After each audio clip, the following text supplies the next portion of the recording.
LK7 காசு பாய்ச்சல் கூற்று. இதுல பாருங்க, தேர்ச்சி 12ல காணப்படக்கூடிய விடயம் காசு பாய்ச்சல் கூற்று 12.4ன்னு சொல்லும். இந்த காசு பாய்ச்சல் கூற்று அடிப்படையான விடயம்.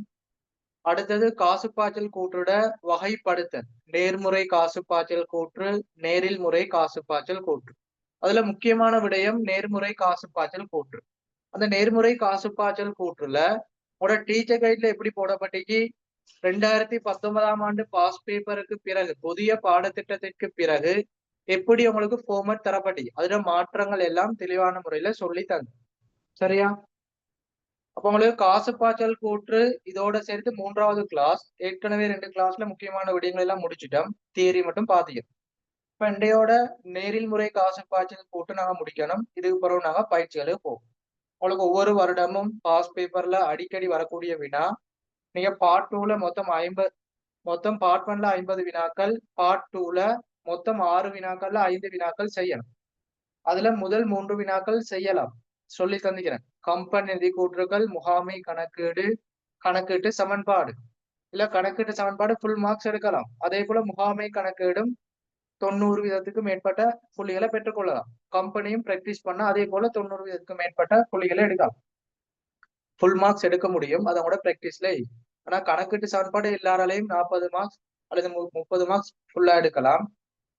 முகாமை கணக்கீடும் இலகுவானது, கம்பெனியும் இலகுவானதுதான். சில சீராக்கங்கள் உங்களுக்கு குழப்பலாம். எனவே முதல் 3 வினாக்களையும் செய்வீங்க. அடுத்தது உங்களுக்கு 2 வினாக்கள் தெரிவு செய்யற மாதிரி வரும். கணக்கீட்டு சமன்பாடு கட்டாயம் இல்லை, ஆனா கட்டாயம் நினைச்சுக்கோங்க. கட்டாயம் செய்யணும். சரியா? எனவே அடுத்தது 2 வினாக்களை தெரிவு செய்யணும். இப்ப காசு பாய்ச்சல் கூற்றும் கணக்கீட்டு வீதமும் ஜாயின் பண்ணி வரும். கணக்கீட்டு வீதங்கள் 2020ஆம் ஆண்டு, 2019ஆம் ஆண்டு, அதே போல இறுதியா வந்து 2023, 24 பேப்பர் கிளாஸ்ல பார்த்தோம். அப்ப புதிய விடயங்கள் எல்லாம் சொல்லி தந்துக்கிறேன். அப்ப உங்களுக்கு ஹோப் பண்ண வந்திக்கும் கணக்கீட்டு வீதங்கள் இலகுவா செய்யலாம். அப்ப கணக்கீட்டு வீதம் மட்டும் தெரிஞ்சுட்டு எக்ஸாமுக்கு போனா செய்யலாது. ஏன்னா காசு பாய்ச்சல் கூற்றோட ஜாயின் பண்ணி தந்தா அப்ப அந்த கேள்வியை நீங்க தெரிவு செய்யலாம வரும். காசு பாய்ச்சல் கூற்று தெரியாது.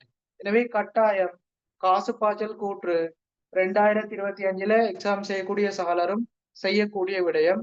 எனவே தெளிவான முறையில படிச்சு கொள்ளும். எனவே எல்லாரும் தலை போடுங்க. நேரில் முறை காசு பாய்ச்சல் கூற்று. நேரில் முறை காசு பாய்ச்சல் கூற்று.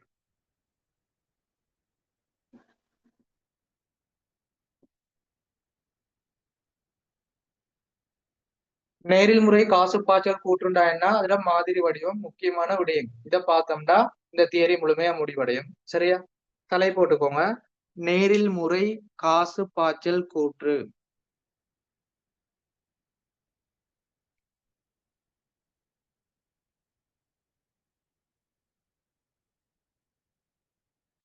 ஓகே பாப்போம். முதலாவது நேரில் முறை காசு பாய்ச்சல் கூற்றுண்டா என்னன்னு பாப்போம். முதலாவது எல்லாருக்கும் தெரியும், காசு பாய்ச்சல் கூற்றுல 3 நடவடிக்கைகள் தொடர்பு படும். போன கிளாஸ்ல சொல்லி தந்தேன். முதலாவது செயற்பாட்டு நடவடிக்கை, இரண்டாவது முதலீட்டு நடவடிக்கை, மூன்றாவது நிதியீட்ட நடவடிக்கை. லாஸ்ட் கிளாஸ்ல பார்த்தோம். எந்த முறை காசு பாய்ச்சல் கூற்றாக காணப்பட்டாலும் இந்த 3 நடவடிக்கையில வார உட்பாய்ச்சலும் வெளிப்பாய்ச்சலையும் அடிப்படையாக கொண்டுதான் செய்யறாங்க. சரியா? எந்த காசு பாய்ச்சல் கூற்றா இருந்தாலும் இந்த 3 நடவடிக்கையில வர உட்பாய்ச்சல் வெளிப்பாய்ச்சலை கண்டுபிடிப்போம். பாருங்க, நேர்முறை காசு பாய்ச்சல் கூற்று. நேர்முறை டிரெக்டா நாங்க செய்யறதுனா எப்படி பார்த்தோம்? அந்த குறித்த காலப்பகுதியில வரக்கூடிய உட்பாய்ச்சல், இரண்டாவது அந்த குறித்த காலப்பகுதியில வரக்கூடிய வெளிப்பாய்ச்சல், பிளஸ் மைனஸ் இதை மட்டும் அடிப்படையா கொண்டு செஞ்சா அது நேர்முறை காசு பாய்ச்சல் கூற்றுன்னு பார்த்தோம். ஒரு நிறுவனம் அல்லது ஒரு கம்பெனியானது அந்த குறித்த காலப்பகுதியில காணப்படக்கூடிய பெருவனவுகள் உட்பாய்ச்சல், அந்த குறித்த காலப்பகுதியில வரக்கூடிய கொடுப்பனவு வெளிப்பாய்ச்சல், அந்த பெருவனவுகளையும் கொடுப்பனவுகளையும் நாங்க உள்ளடக்கி காசுக்கு சமனான விடயங்கள்ற அதிகரிப்பு அதை கண்டுபிடிக்கிற விடயம் தான் நேர்முறை காசு பாய்ச்சல் கூற்று. அங்க உட்பாய்ச்சலும் வெளிப்பாய்ச்சலும் மட்டும் தொடர்பு படும். இப்ப நேரில் முறை காசு பாய்ச்சல் கூற்றுன்னா தெளிவா பாருங்க. நேரில் முறை காசு பாய்ச்சல் கூற்றுன்னு சொல்றது இங்க உட்பாய்ச்சல் வெளிப்பாய்ச்சல் தொடர்பு படும். அதாவது உட்பாய்ச்சலும் வெளிப்பாய்ச்சலும் தொடர்பு படும். ஆனால் இந்த முதலீட்டு நடவடிக்கை நிதியீட்டல் நடவடிக்கை மட்டும் நாங்க உட்பாய்ச்சல் வெளிப்பாய்ச்சல் அடிப்படையில செய்வோம். தெளிவா பாருங்க. நேரில் முறை காசுப்பாய்ச்சல் கூற்றுல முதலீட்டு நடவடிக்கையும் நிதியீட்டல் நடவடிக்கையும் நாங்க எப்படி நேர்முறையில செஞ்சோமோ அதே அடிப்படையில செய்யணும். முதலீட்டு நடவடிக்கையும் நிதியீட்டல் நடவடிக்கையும் உட்பாய்ச்சலையும் வெளிப்பாய்ச்சலையும் அடிப்படையாக கொண்டு பதிவு செஞ்சோமே அந்த நேர்முறை அதே அடிப்படையில தான் நேரின் முறையிலையும் வரும். இந்த ரெண்டு நடவடிக்கையில மட்டும்தான் உட்பாய்ச்சல் வெளிப்பாய்ச்சல் தொடர்பு படும். ஆனால் இந்த செயற்பாட்டு நடவடிக்கை மட்டும் உங்களுக்கு வேறுபட்டு வரும். அப்ப நேர்முறையிலையும் நேரில் முறையிலையும் எந்த நடவடிக்கை டிஃப்ரெண்டா வரும்பா? செயற்பாட்டு நடவடிக்கை மட்டும்தான் உங்களுக்கு வேறுபாடா வரும். ஓகே. அப்ப நேரில் முறை காசு பாய்ச்சல் கூட்டுண்டா இப்ப தெளிவா பாருங்க. முன்னுக்குள்ள விடியங்கள் ஓகே.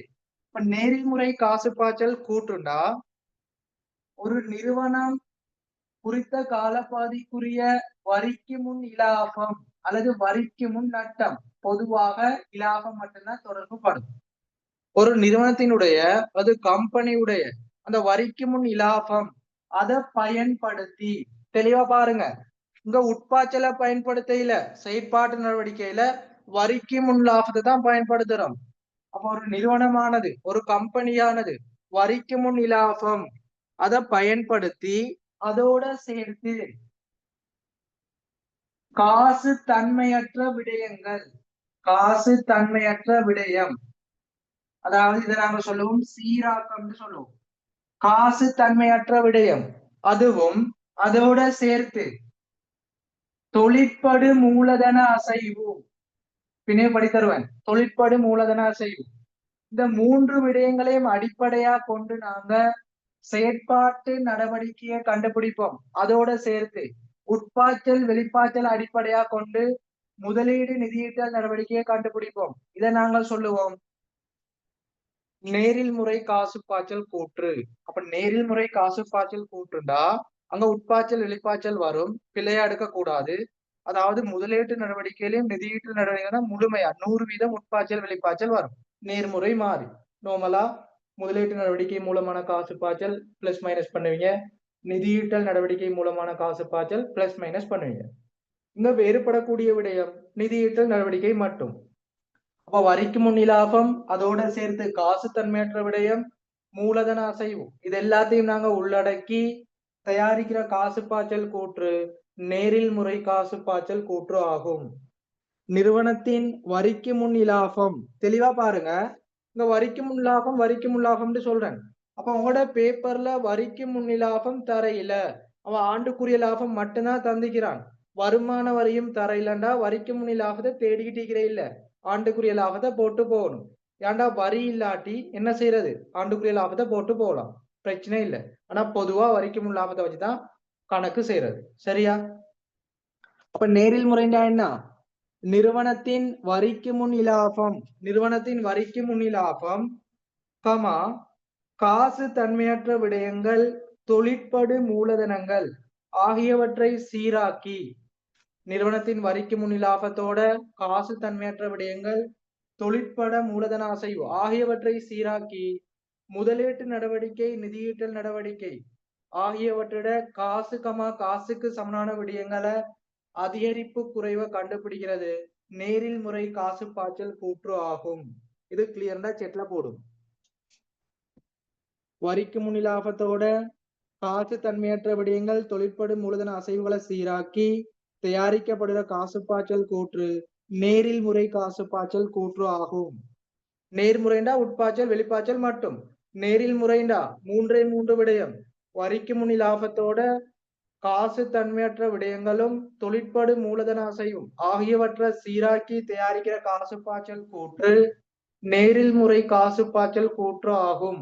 திருப்பி ஒருக்கா வரிக்கு முன் இலாபத்தோட தொழிற்படு மூலதன அசைவு காசு தன்மையற்ற விடயங்கள் ஆகியவற்றை சீராக்கி தயாரிக்கப்படும் காசு பாய்ச்சல் கூற்று நேரில் முறை காசு பாய்ச்சல் கூற்று ஆகும். கிளியர்டா செட்ல போடுங்க, நோட்ஸ் எழுது.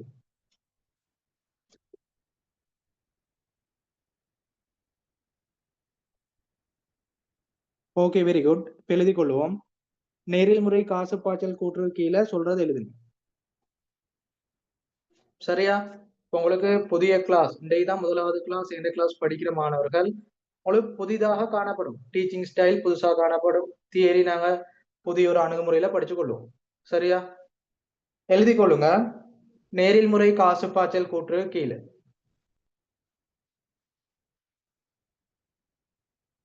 நிறுவனத்தின் வரிக்கு முன் இலாபம். நிறுவனத்தின் வரிக்கு முன் இலாபம்.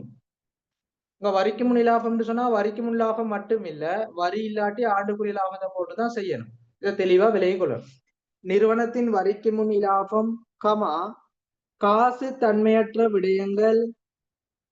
நிறுவனத்தின் வரிக்கு முன் இலாபம், காசு தன்மையற்ற விடயங்கள், தொழிற்படு மூலதன அசைவுகள். நிறுவனத்தின் வரிக்கு முன் இலாபம், காசு தன்மையற்ற விடயங்கள், தொழிற்படு மூலதன அசைவுகள் என்பவற்றை சீராக்கம் செய்து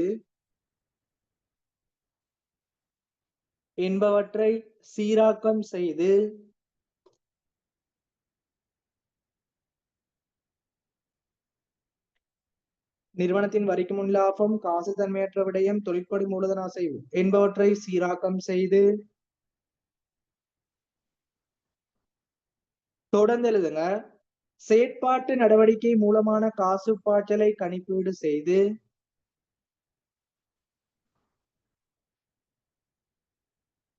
என்பவற்றை சீராக்கம் செய்து.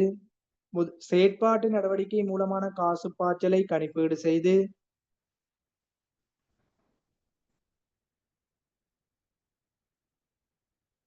இப்ப முன்னுக்குள்ள விடயங்களை அடிப்படையாக கொண்டு என்ன கண்டுபிடிக்கப்படும்? செயற்பாட்டு நடவடிக்கை மூலமான தேரி அதிகரிப்பா குறைவாண்டு என்பவற்றை கணிப்பீடு செய்து.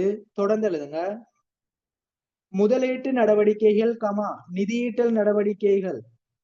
முதலீட்டு நடவடிக்கைகள், நிதியீட்டல் நடவடிக்கைகள். முதலீட்டு நடவடிக்கைகள், நிதியீட்டல் நடவடிக்கைகள் என்பவற்றை அடிப்படையாக கொண்டு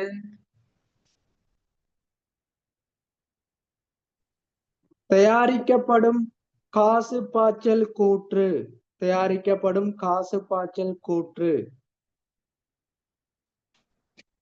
நேரில் முறை காசு பாய்ச்சல் கூற்று ஆகும். இறுதியா சொல்லிக் கொள்றேன். வரிக்கு முன் இலாபம், காசு தன்மையற்ற விடயங்கள், தொழிற்படு மூலதன அசைவு என்பவற்றை சீராக்கம் செய்து. செயற்பாட்டு நடவடிக்கை மூலமான காசு பாய்ச்சலை கணிப்பீடு செய்து. முதலீட்டு நடவடிக்கை, நிதியீட்டல் நடவடிக்கை ஆகியவற்றை அடிப்படையாக கொண்டு தயாரிக்கப்படும் காசு பாய்ச்சல் கூற்று நேரில் முறை காசு பாய்ச்சல் கூற்று ஆகும். இந்த மூன்று விடயங்களையும் வச்சு செயற்பாட்டு நடவடிக்கையை கண்டுபிடிப்போம். அடுத்தது நோமலா முதலீட்டு நடவடிக்கை, நிதியீட்டல் நடவடிக்கை, உட்பாய்ச்சல் வெளிப்பாய்ச்சலை வச்சு ரெண்டையும் உள்ளடக்கி தயாரிக்கிற காசு பாய்ச்சல் கூற்று நேரில் முறை காசு பாய்ச்சல் கூற்று ஆகும். இது எழுதி முடிச்சா ஓகேன்னு போடும். சிம்பிளான விடயம். நேரில் முறை வரிக்கு முன் லாபத்தை வச்சு சீராக்கம் செஞ்சு தொழிற்படும் மூலதன அசைவை வச்சு செய்யறது. அது செயற்பாட்டு நடவடிக்கைக்கு மட்டும் வரும். முதலீட்டு நடவடிக்கையும் நிதியீட்டல் நடவடிக்கையும் உட்பாய்ச்சல் வெளிப்பாய்ச்சல் அடிப்படையாக கொண்டு வரும். இதை நாங்க சொல்லுவோம் நேரில் முறை காசு பாய்ச்சல் கூற்று. இனி உங்களுக்கு மறக்க கூடாது.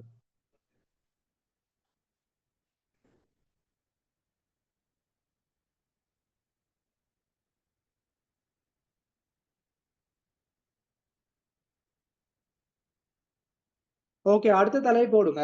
இந்த நேரில் முறை காசு பாய்ச்சல் கூற்று எப்படி தயாரிக்கிறதுன்னு ஒரு நோட் ஒண்ணு தாரேன். அதுக்கு பிறகு மாதிரி வடிவத்துல சொல்லி தாரேன். சரியா? நேரில் முறை காசு பாய்ச்சல் கூற்று அதாவது புதிய விடயம் தானே, வரிக்கு முன்னாக வச்சு சீராக்கம் செய்யறது. அப்ப எப்படி செய்யறதுன்னு நோட் ஒண்ணு தாரன், அதுக்கு பிறகு மாதிரி வடிவத்தை பார்ப்போம். எனவே நோட்னு போட்டு எழுதிக்கோங்க.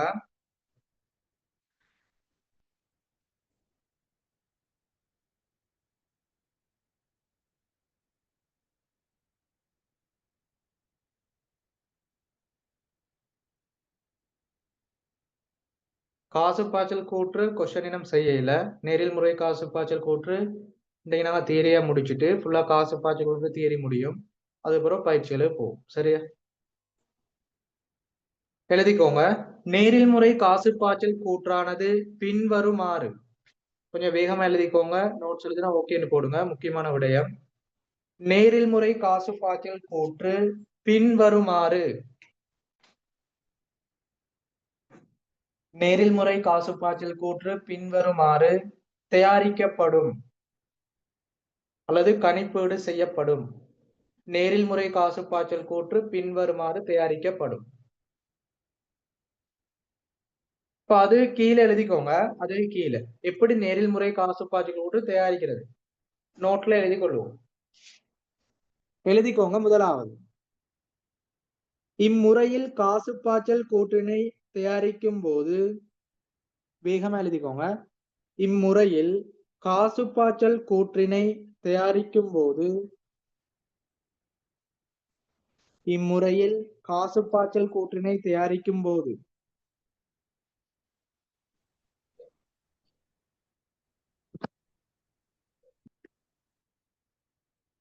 வரிக்கு முன் இலாபத்துடன் இம்முறையில் காசு பாய்ச்சல் கூற்றினை தயாரிக்கும் போது வரிக்கு முன் இலாபத்துடன்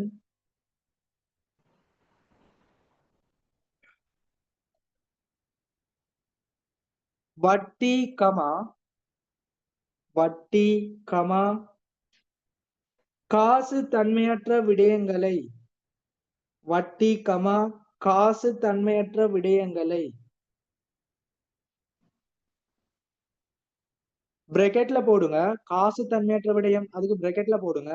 பெருமான தேய்வு, அறவிட முடியா கடன், நிறைய விஷயமீக்கி நோமலா ஒன்றொன்று எழுதி கொள்ளுங்க.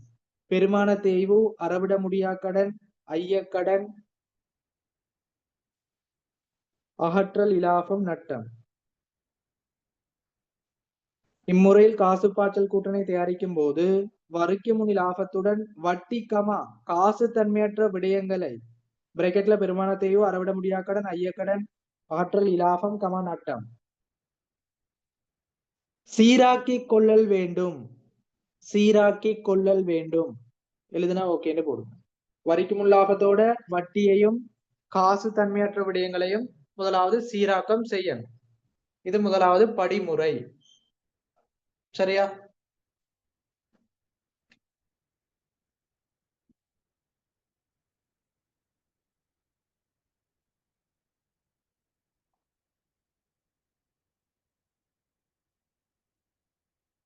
வரிக்கு முன் லாபம், வரிக்கு முன் லாபம் முதலாவது போடுவோம். அதுக்கப்புறம் சீராக்கம்னு போடுவோம்.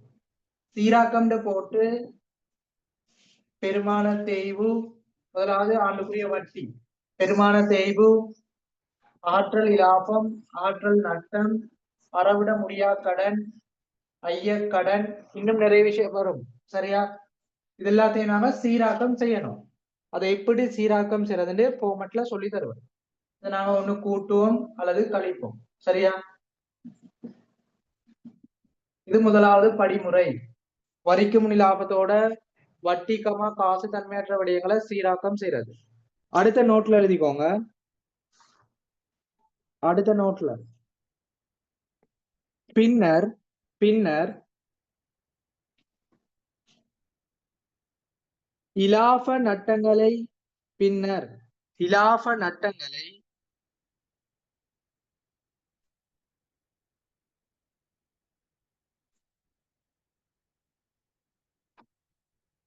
நிதி அடிப்படையில் தயாரிக்கும் போது, பின்னர் இலாப நட்டங்களை நிதி அடிப்படையில் தயாரிக்கும் போது,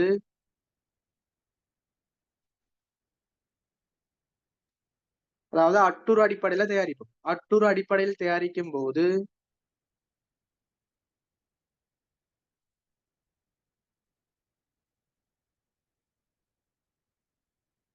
உருவாகி இருந்த நடைமுறை சொத்துக்கள் கமா நடைமுறை பொறுப்புகளில் ஏற்பட்ட மாற்றங்களை பின்னர் இலாப நட்டங்களை அட்டுறு அடிப்படையில் தயாரிக்கும் போது, நிதி அடிப்படையில் தயாரிக்கும் போது உருவாகி இருந்த நடைமுறை சொத்து நடைமுறை பொறுப்புகளில் ஏற்பட்ட மாற்றங்களை, நடைமுறை பொறுப்பு நடைமுறை சொத்துக்களில் ஏற்பட்ட மாற்றங்களை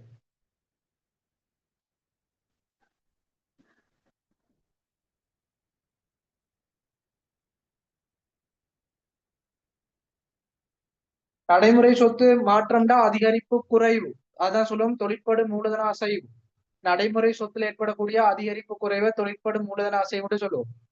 எனவே பின்னர் இலாப நட்டங்களை நிதி அடிப்படையில் தயாரிக்கும் போது உருவாகியிருந்த நடைமுறை சொத்துக்கள் நடைமுறை பொறுப்புகளில் ஏற்பட்ட மாற்றங்களை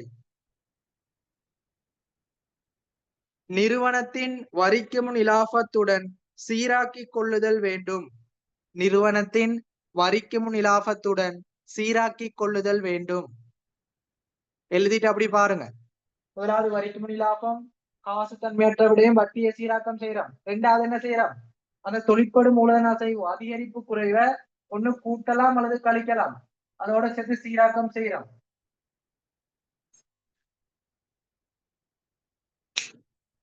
எழுதுனா ஓகேன்னு போடுங்க.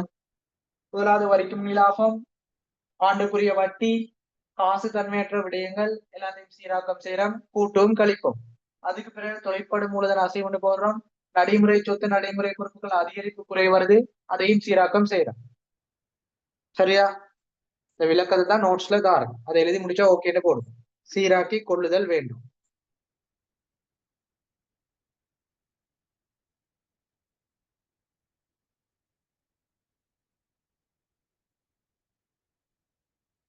தொடர்ந்து எழுதுங்க.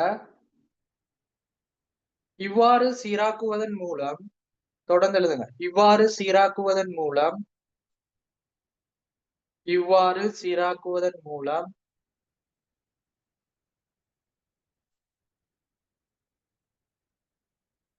செயற்பாட்டு நடவடிக்கையில்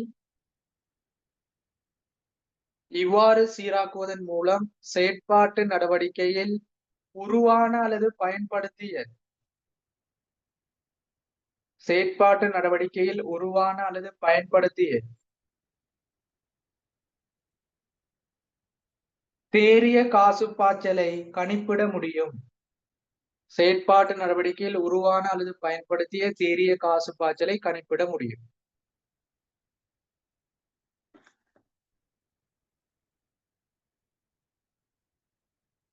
அப்ப நாங்க வரிக்கு முன் லாபம் சீராக்கம் செய்யறோம், தொழிற்படும் மூலதன அசைவு செய்யறோம்.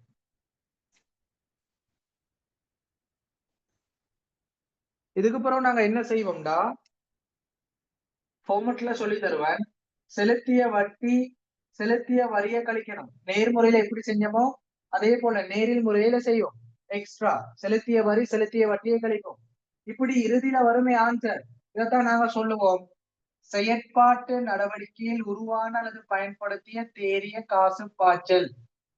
இதை நாங்க கண்டுபிடிப்போம். செயற்பாட்டு நடவடிக்கையில் உருவான தேறிய காசு பாய்ச்சல். தொழிற்படும் மூலதன அசைவுல விடயத்தோட செலுத்திய வட்டி செலுத்திய வரியை கழிச்சு கண்டுபிடிக்கிற ஆன்சர் செயற்பாட்டு நடவடிக்கையில் உருவான பயன்படுத்திய தேறிய காசு பாய்ச்சல்.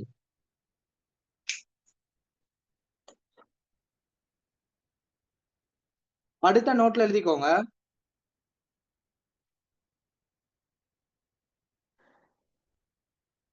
செயற்பாட்டு நடவடிக்கைகளில் மாத்திரமே முக்கியமானது. செயற்பாட்டு நடவடிக்கைகளில் மாத்திரமே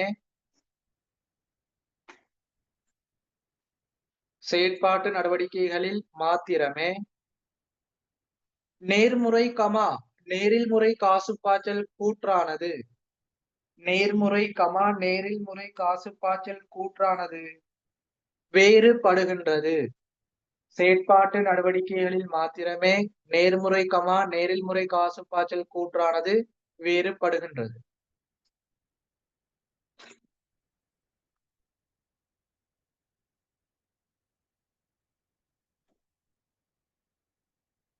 இதுவரைக்கும் எழுதிட்டு சொல்லியிருந்த விடயங்கள் கிளியரா செட்ல போடும். இதான் ஃபர்ஸ்ட் டைம் படிக்கிறீங்க காசு பாய்ச்சல் கூற்று, அதாவது நேரில் முறை. அப்படி இல்லையா செகண்ட் டைம் படிக்கிறீங்க. இப்ப படிச்ச விடயம் எல்லாரும் கிளியரா.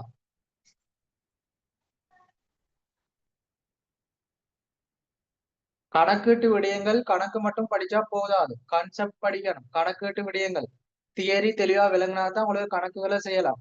அதுக்கு நாங்க இந்த அடிப்படையில தியரியை படிச்சு கொள்ளணும். சரியா? சும்மா உங்களுக்கு நோட்ஸை வாசிச்சு ஓகேன்னு போனா விளங்காது. எப்படி நாங்க பதிவுல செய்வோம், அதுக்குரிய விடயங்களை நோட் பண்ணணும். அதை நாங்க எப்படி பிரதியீடு செய்வோம், அதையும் பார்த்தோம்னா இலகுவான முறையில கணக்கீடு விளங்கிட்டு போகும். சரியா? அப்ப செயற்பாட்டு நடவடிக்கையில டிஃபரெண்ட் சொல்றதே இந்த செயற்பாட்டு நடவடிக்கை மட்டும்தான். இறுதியா அடுத்த நோட்ல எழுதிக்கோங்க. இறுதியா அடுத்த நோட்ல. பின்னர் பின்னர் நேர்முறை காசுப்பாய்ச்சல் கூற்று பின்னர் நேர்முறை காசுப்பாய்ச்சல் கூற்று அடிப்படையில் பின்னர் நேர்முறை காசுப்பாய்ச்சல் கூற்று அடிப்படையில் முதலீட்டு நடவடிக்கைகள், நிதியீட்ட நடவடிக்கைகள் பின்னர் நேர்முறை காசுப்பாய்ச்சல் கூற்று அடிப்படையில் முதலீட்டு நடவடிக்கை, நிதியீட்டல் நடவடிக்கைகள்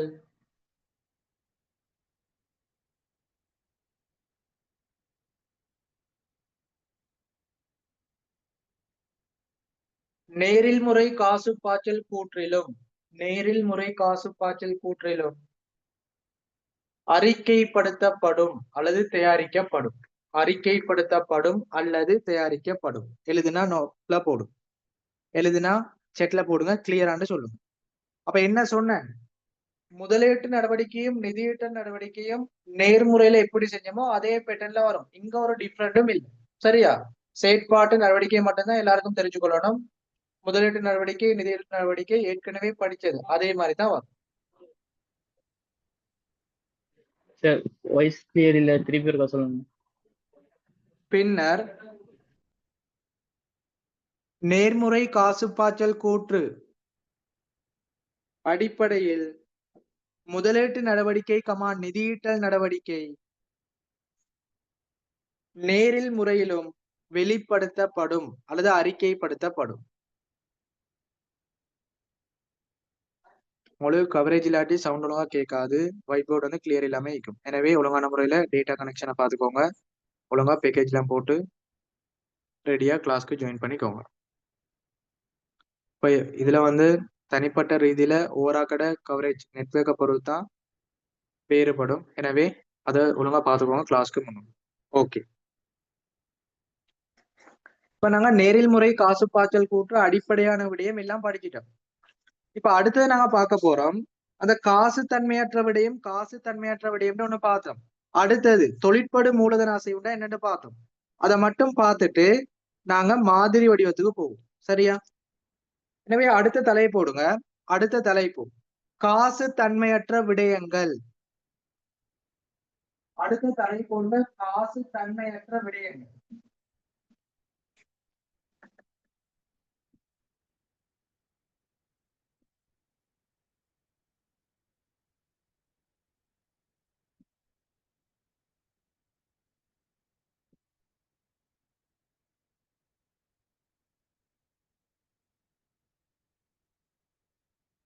தலை போடுங்க காசு தன்மையற்ற விடயம். பாப்போம் காசு தன்மையற்ற விடயம்னா என்ன? வருமான கூற்று எல்லாருக்கும் தெரியும். வருமான கூற்றுல என்ன பதிவு செய்வோம்? வருமானங்களும் இரண்டாவது செலவுகளும்.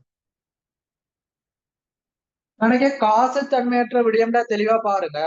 வருமான கூற்றில் வருமானமாக பதிவு செய்யப்பட்ட ஒரு விடயமும் செலவாக பதிவு செய்யப்பட்ட விடயமும். எப்படி?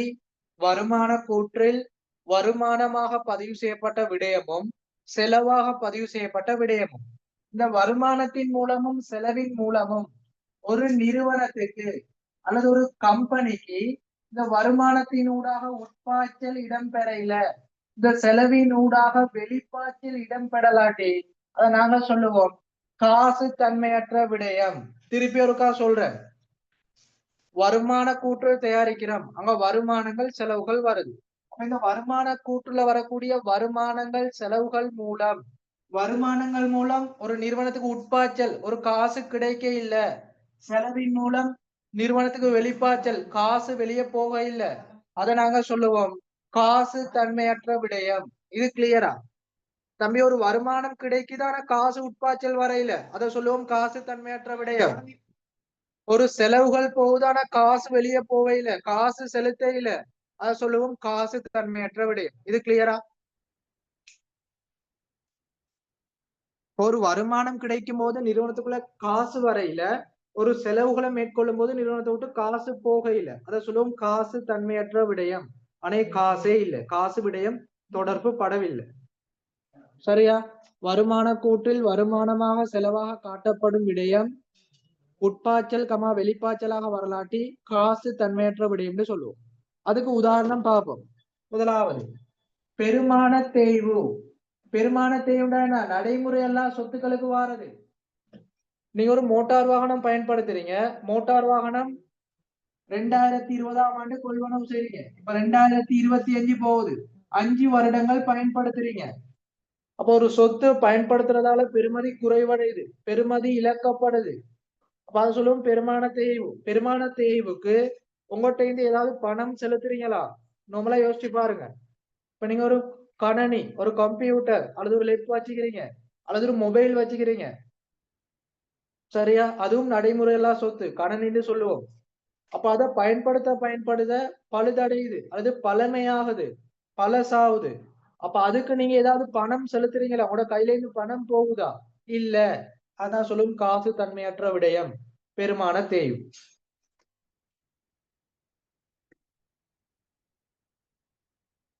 அடுத்த இரண்டாவது பாருங்க, சொத்து விற்பனை அல்லது சொத்து அகற்றல்னு சொல்லுவோம். இந்த அக்கவுண்டிங்ல கணக்கீட்டுல அகற்றல்னு சொல்றது விற்பனை. சொத்து அகற்றல் மூலம் கிடைக்கக்கூடிய லாபம். அடுத்தது நட்டம். இதன் மூலம் உட்பாய்ச்சல் வெளிப்பாய்ச்சல் நமக்கு கிடைக்காது. தம்பி அப்படின்னா என்னண்டா, சாட்சி பாருங்க, 2020ஆம் ஆண்டு மோட்டார் வாகனம் ஒன்று வாங்குறோம் 10 லட்சம். இப்ப 2025ல இதை விற்கணும். எப்படி விற்போம்?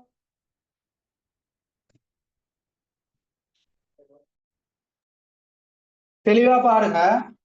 2020ஆம் ஆண்டு மோட்டார் வாகனம் வாங்குறோம் 10 லட்சம். இப்ப 2020ல விற்பனை செய்யணும். எப்படி விற்பனை செய்வோம்? ஆரம்பத்துல 10 லட்சம், இதை 5 வருடங்கள் பயன்படுத்துகிறோம். திரண்ட பெருமானத்தை கண்டுபிடிப்போம். உதாரணத்துக்கு 200 வந்தா அதை கழிச்சு எடுப்போம் 800. கிரயத்திலிருந்து திரண்ட பெருமானத்தையோ கழிப்போம். கொண்டு செல் மீதி வரும். அதோட 2025ல மார்க்கெட் பிரைஸ் என்ன, சந்தை பெறுமதி என்னன்னு பார்ப்போம். உதாரணமா 1500 காணப்படுது. அப்ப 1500 சந்தை பெறுமதி, நம்மட கொண்டு செல் பெறுமதி 800. அப்ப 800 விட 1500 கூடுதலா காணப்படுது. எனவே 700 இலாபம். இத சொல்லுவோம் ஆற்றல் இலாபம். அதே போல இந்த 800 விட குறைவா காணப்படுது சந்தையில 700. எனவே 100 நட்டம். இதத்தான் சொல்லுவோம் ஆற்றல் லாபம், ஆற்றல் நட்டம். ஒரு பொருளை வாங்குறோம், பயன்படுத்துறோம், தற்பொழுது விற்பனை செய்ய போறோம். அதன் மூலம் வரக்கூடிய நட்டங்கள் இலாபங்கள் நமக்கு உட்பாய்ச்சல் வெளிப்பாய்ச்சலை ஏற்படுத்தாது. சரியா? ஆற்றல் இலாபம், ஆற்றல் நட்டம்.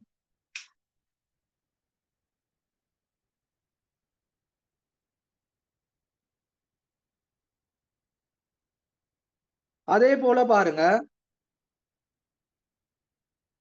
அறவிட முடியா கடன், ஐயக்கடன். ஐயக்கடன் மிகை, ஐயக்கடன் பற்றாக்குறை, இருப்பழிவு நட்டம். இந்த விடயங்கள் மூலம் உட்பாய்ச்சல் வெளிப்பாய்ச்சல் வராது. அதை நாங்க சொல்லுவோம் காசு தன்மையற்ற விடயம். சரியா? இப்ப இது எல்லாருக்கும் கிளியரான செட்ல போடும். ஒரு வருமானமா செலவாக காட்டப்படக்கூடிய விடயங்கள் அதன் மூலம் உட்பாய்ச்சலோ வெளிப்பாய்ச்சலோ வரலாற்றி காசு தன்மையற்ற விடயம் என்று சொல்லுவோம். உதாரணம் ஐயக்கடன் மிகை, பற்றாக்குறை, இருப்பழிவு நட்டம், ஆற்றல் இலாபம், நட்டம், பெருமான தேய்வு. சரியா? காசு தன்மையற்ற விடயங்களுக்கு கீழே எழுதி கொள்ளுங்க. காசு தன்மையற்ற விடயம் அது கீழே நோட் பண்ணிக்கோங்க. வருமான கூற்றில் எழுதிக்கோங்க. வருமான கூற்றில்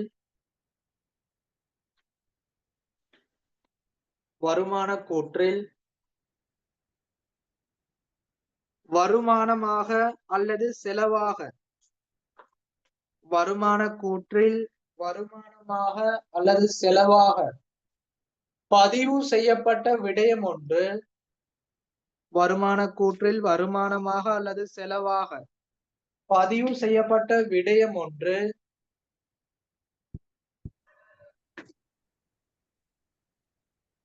வருமான கூற்றில் வருமானமாக அல்லது செலவாக பதிவு செய்யப்பட்ட விடயம் ஒன்று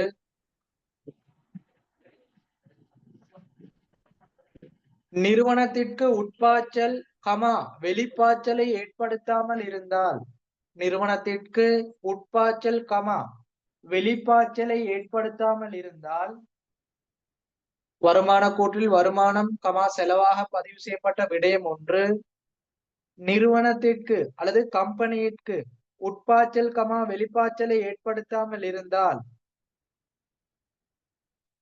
அதனை காசு தன்மையற்ற விடயம் என கூறலாம். அதனை காசு தன்மை அற்ற விடயம் என அழைக்க முடியும். எழுதிக்கோங்க. இது எழுதினா ஓகேன்னு போடுங்க. உதாரணத்துக்கு போகும்.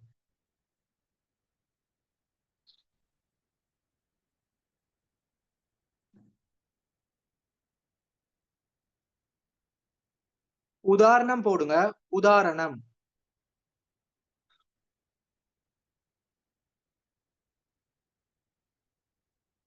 பெருமான தேய்வு. உதாரணம் பெருமான தேய்வு, ஐயக்கடன் பற்றாக்குறை கமா மிகை. ஐயக்கடன் பற்றாக்குறை அல்லது மிகை.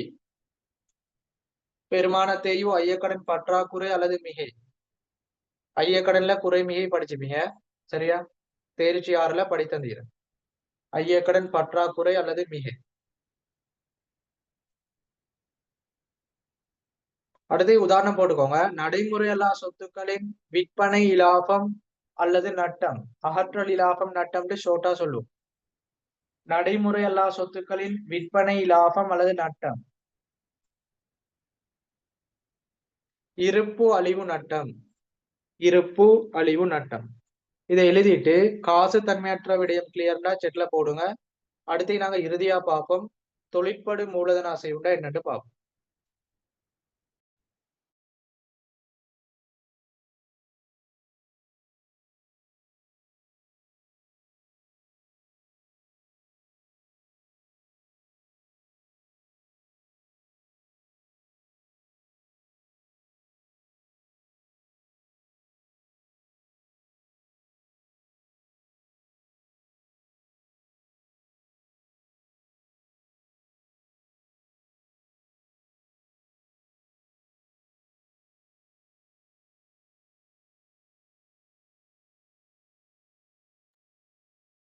நோட்ல போட்டுக்கோங்க. நோட்ல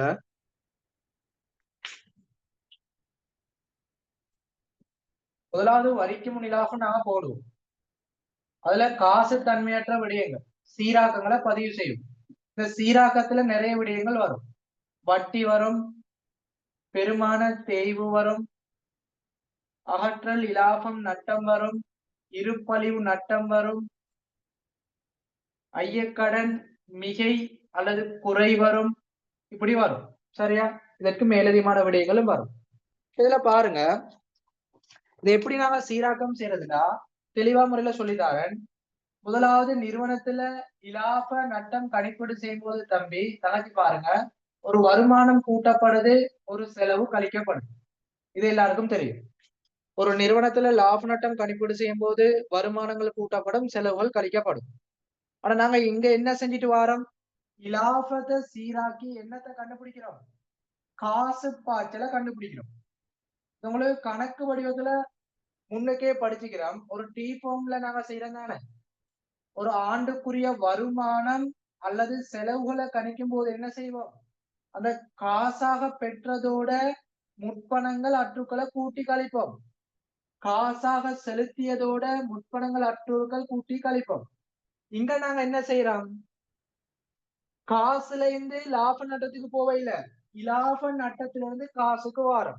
அப்ப நாங்க என்ன செய்யணும்டா, ஆரம்பத்துல வருமானம் கூட்டப்படுது, செலவு கழிக்கப்படுது. அது காசுல இருந்து தான் போகுது. இப்ப நாங்க லாபத்துல இருந்து காசுக்கு வாரோம்டா, இத நாங்க எதிரா செய்யணும். ஞாபகம் வச்சுக்கோங்க, எதிரா செய்யணும். அப்ப காசு பாய்ச்சல் கூற்றுல ஒரு வரிக்கும் லாபத்துல இருந்து சீராக்கம் செஞ்சா நாங்க முதலாவது ஒரு லாபம் கணிப்பீடு செய்யும் போது வருமானங்களை கூட்டி செலவுகளை கழிச்சுப்போம். எனவே இங்க நாங்க என்ன செய்யணும்டா, வருமானங்களை கழிச்சு காட்டணும், செலவுகளை கூட்டி காட்டணும். ஏன்டா லாபத்துல இருந்து காசு பாய்ச்சலுக்கு போறோம். வருமான கூட்டு எப்படி செய்யறோமோ அதை மாத்தி செய்யணும். அப்ப வருமானங்கள் அங்க கூட்டப்படும், இங்க கழிக்கப்படும். அங்க செலவுகள் கழிக்கப்படும், இங்க கூட்டப்படும். இதை தெளிவான முறையில விளங்கி கொள்ளணும். எல்லாரும் கிளியர்னா செட்ல போடும். அப்ப வட்டி என்ன செய்வோம்? கூட்டுவோம். பெருமான தேய்வு செலவு, எனவே கூட்டுவோம். நட்டம் கூட்டுவோம், இலாபமாய்ந்தா கழிப்போம். இருப்பழிவு நட்டம் ஒரு செலவு, எனவே கூட்டுவோம். ஐய கடன் மிகை வருமானம் தானே, எனவே கழிப்போம். குறை ஒரு செலவு, எனவே கூட்டுவோம். அப்ப தெளிவா விளங்கிக் கொள்ளணும். வரிக்கு முன் இலாபத்துல சீராக்கம் செய்யும் போது வருமானங்கள் வந்தா மைனஸ் பண்ணுங்க, செலவுகள் வந்தா கூட்டுங்க. அதுக்கு காரணம் என்னன்னா, நாங்க லாபத்துல இருந்து காசு பாய்ச்சலை கண்டுபிடிக்கிறோம். எனவே வரிக்கு முன் லாபத்துல வருமானம் கூட்டப்பட்டு செலவு கழிக்கப்படுது. இங்க காசு பாய்ச்சல் கூற்று செய்யும் போது அதுக்கு எதிராக செய்யணும். வருமானங்களை கழிக்கணும், செலவுகளை கூட்டணும். இது எல்லாருக்கும் கிளியர்னா செட்ல போடுங்க.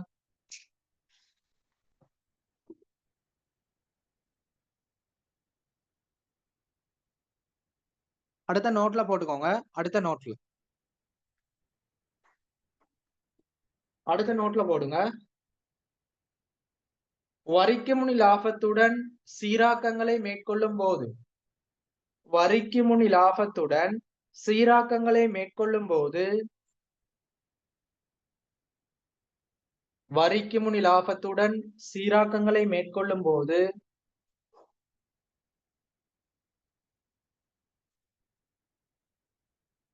வருமானங்கள் கமா செலவுகளை எதிராக பதிவு செய்தல் வேண்டும். வரிக்கு முன் லாபத்துடன் சீராக்கங்களை மேற்கொள்ளும் போது வருமானங்கள் கமா செலவுகளை எதிராக பதிவு செய்தல் வேண்டும். அதாவது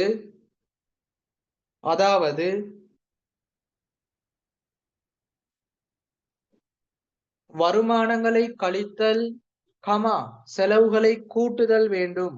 அதாவது வருமானங்களை கழித்தல் செலவுகளை கூட்டுதல் வேண்டும்.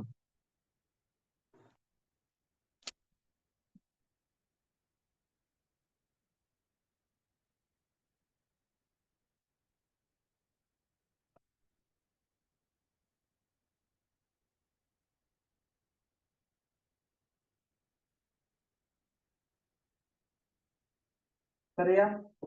அந்த நோட்டுக்கு கீழே அதை நோட் பண்ணி வச்சுக்கோங்க. எப்படினால சீராக்கம் செய்யுது குயிக்கா அந்த நோட்டுக்கு கீழே இதை எழுதி வச்சுக்கோங்க. வரிக்கு முன் லாபத்தோட சீராக்கம் செய்யும் போது வருமானங்களை கழிக்கணும், செலவுகளை கூட்டணும். இங்கனையே காசு தன்மையற்ற விடயங்களும் பதிவு செய்வோம். அதோட சேர்த்து வருமானம் செலவு சில விடயங்களை சீராக்கம் செய்து வரும். இது எழுதி செட்ல போடுங்க. அடுத்தது தொழிற்படு மூலதன அசைவு பார்ப்போம். அடுத்து மாதிரி வடிவத்துக்கு போகும்.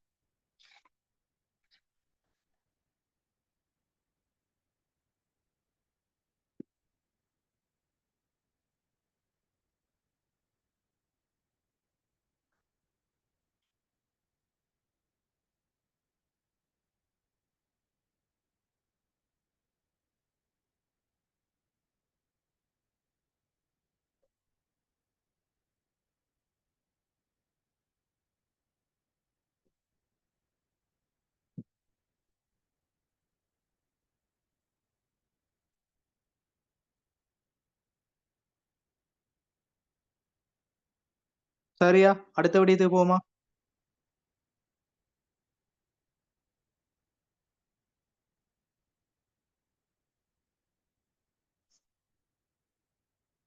ஓகே, அடுத்தது போவோம். தொழிற்படு மூலதன அசைவுண்டு தலை போடும். தொழிற்படு மூலதன மாற்றம் அல்லது தொழிற்படு மூலதன அசைவுண்டு தலை போடும்.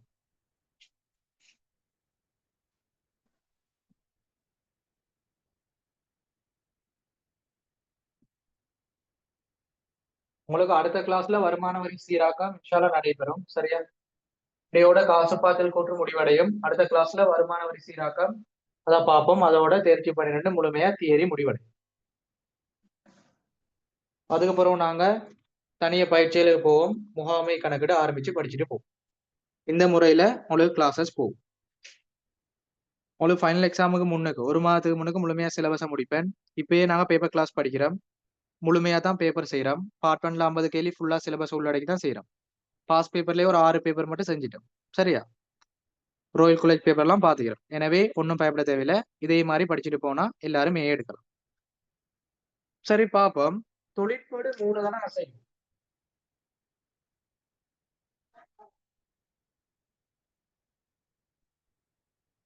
தம்பி ஏற்கனவே சொல்லிட்டேன், வரிக்கும் லாபத்தோட சீராக்கங்களை செய்யணும். அதுக்கு பிறகு நாங்க என்ன செய்யறது, தொழிற்படு மூலதன அசைவை சீராக்கம் செய்யணும். தொழிற்படு மூலதன அசைவுனா தெளிவா விளங்கிக் கொள்ளுங்க. நிறுவனத்துல காணப்படக்கூடிய சொத்துக்கள் பொறுப்புகள், அதாவது சொத்துக்கள் பொறுப்புகள் ரெண்டா வகைப்படுத்தப்படும். தொடர்ந்து இயங்கும் என்ன கருவுக்கு அமைய நடைமுறை சொத்து, நடைமுறை எல்லா சொத்து, நடைமுறை பொறுப்பு, நடைமுறை எல்லா பொறுப்பு. இங்க நாங்க தொழிற்படு மூலதன அசைவுன்னு சொல்றது நடைமுறை விடயங்கள் மட்டும்தான் தொடர்பு படும். அப்ப நடைமுறை சொத்து, நடைமுறை பொறுப்பு தெளிவா விளங்கிக் கொள்ளணும். தொழிற்படு மூலதனம்டா ஒரு நிறுவனம், ஒரு கம்பெனில காணப்படக்கூடிய நடைமுறை சொத்து, நடைமுறை பொறுப்பு, இதுல இடம்பெறக்கூடிய அதிகரிப்பு குறைவை சொல்லுவோம் தொழிற்படு மூலதன அசைவு. இது கிளியரா?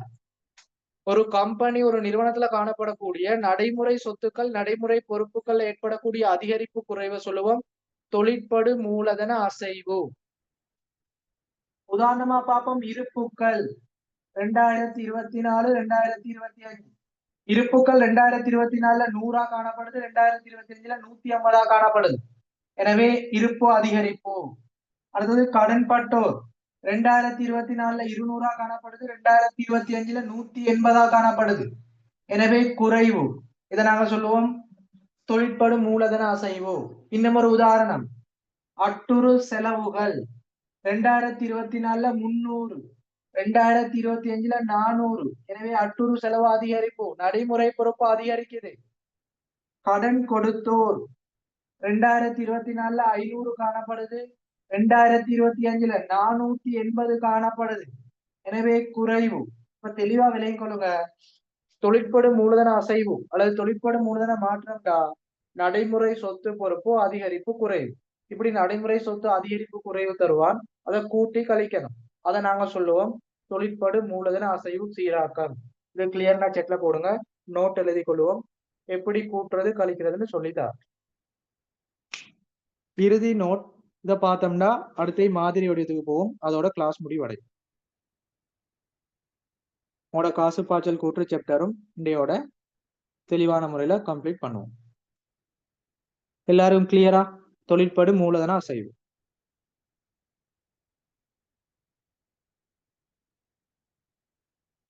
தொழிற்படு மூலதன அசைவு எல்லாரும் கிளியர்னா செட்ல போடுங்க.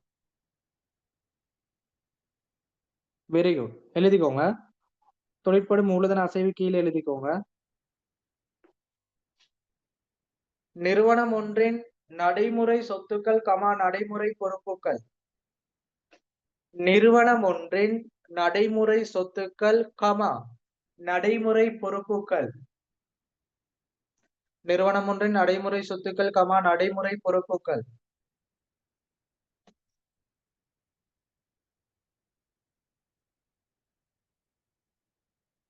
ஆகியவற்றில் ஏற்படக்கூடிய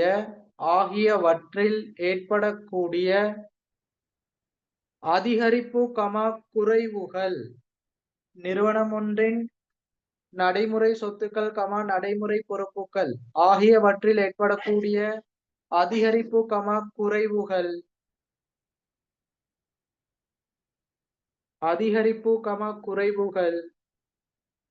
தொழிற்படு மூலதன அசைவு அல்லது மாற்றம் எனப்படும். நிறுவனம் ஒன்றின் நடைமுறை சொத்துக்கள், நடைமுறை பொறுப்புகளில் ஏற்படக்கூடிய அதிகரிப்பு குறைவுகள் தொழிற்படு மூலதன அசைவு எனப்படும். எழுதுனா ஓகேன்னு போடுங்க.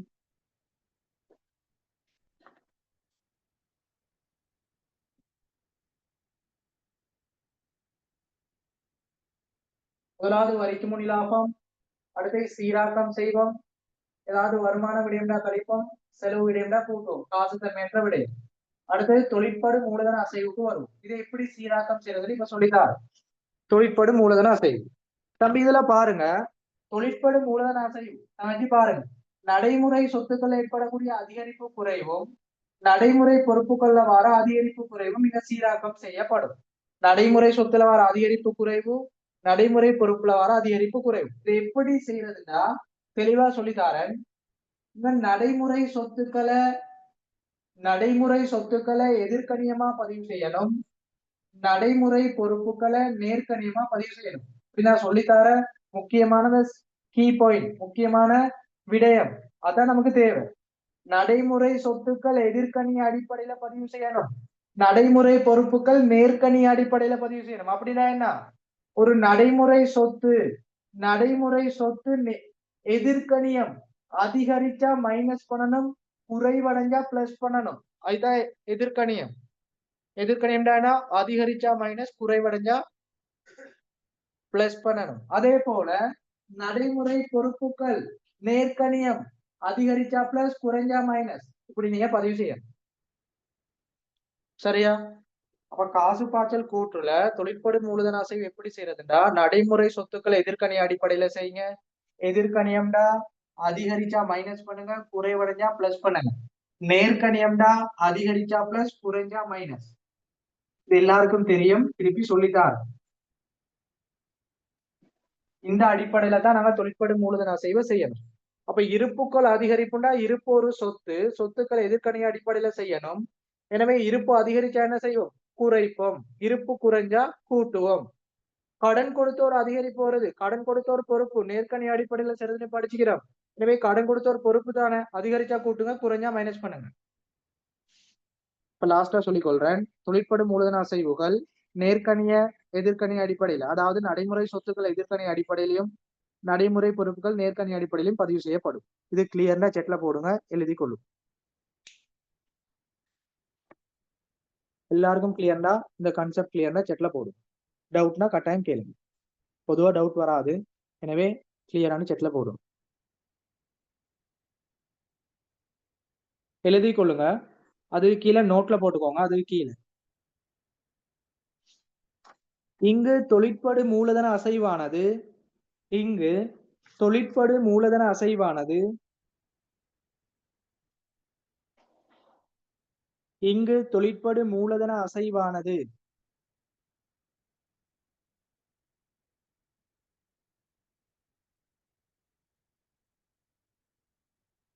இங்கு தொழிற்படு மூலதன அசைவானது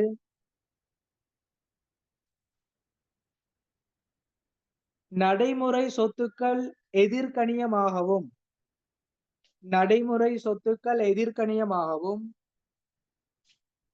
நடைமுறை சொத்துக்கள் எதிர்கணியமாகவும்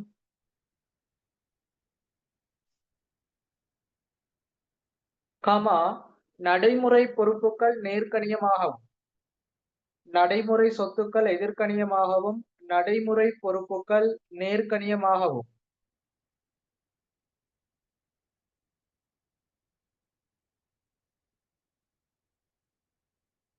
பதிவு செய்யப்படும். இங்கு தொழிற்படு மூலதன அசைவானது நடைமுறை சொத்துக்கள் எதிர்கணியமாகவும் நடைமுறை பொறுப்புகள் நேர்கணியமாகவும் பதிவு செய்யப்படும். அதை எழுதிட்டு இதை நோட் பண்ணி வச்சுக்கோங்க.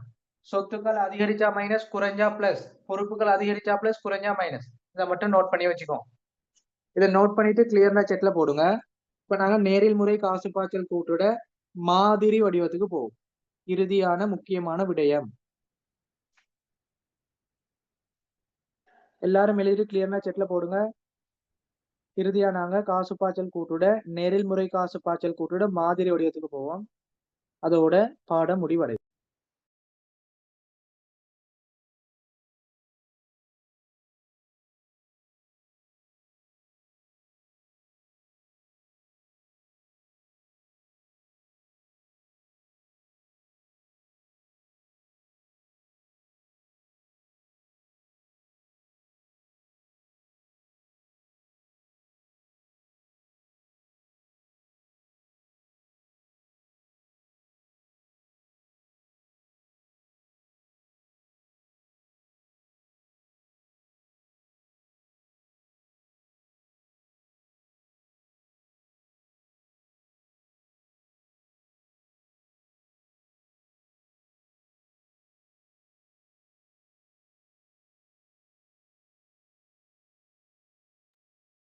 எல்லாரும் தலையை போடுங்க.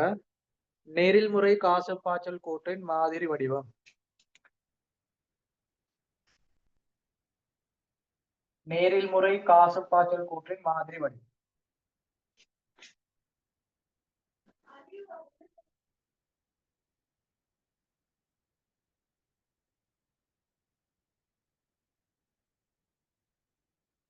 நேரில் முறை காசு பாய்ச்சல் கூற்றின் மாதிரி வடிவம் போடும்.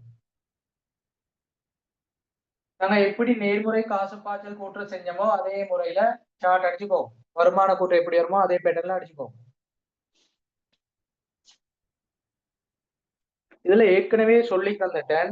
செயற்பாட்டு நடவடிக்கை மட்டும்தான் வேறுபட்டு வரும். முதலீட்டு நடவடிக்கையும் நிதியீட்டு நடவடிக்கையும் ஒரே மாதிரி வரும். எனவே நாங்க எல்லாத்தையும் பார்க்க போறது இல்ல. செயற்பாட்டு நடவடிக்கை மட்டும் பார்ப்போம். மற்றது முதலீட்டு நடவடிக்கையும் நிதியீட்டல் நடவடிக்கையும் நீங்க நேர்முறையில எப்படி சொல்லி தந்தனோ அதே முறையில மத்த எல்லாத்தையும் நீங்க ஃபில் பண்ணிக்கோங்க, எழுதி வச்சுக்கோ. சரியா? தலைப்பு போடுங்க. வரையறுக்கப்பட்ட ஏபிசி பொது கம்பெனியின்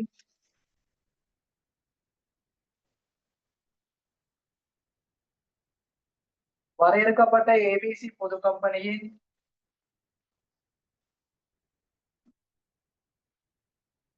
வரையறுக்கப்பட்ட ஏபிசி பொது கம்பெனியின் 31/3/2025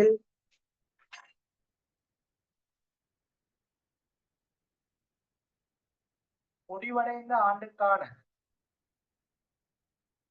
அல்லது முடிவடைந்த காலப்பாதிக்கான அல்லது முடிவடைந்த நிதியாண்டுக்கான காசு பாய்ச்சல் கூற்று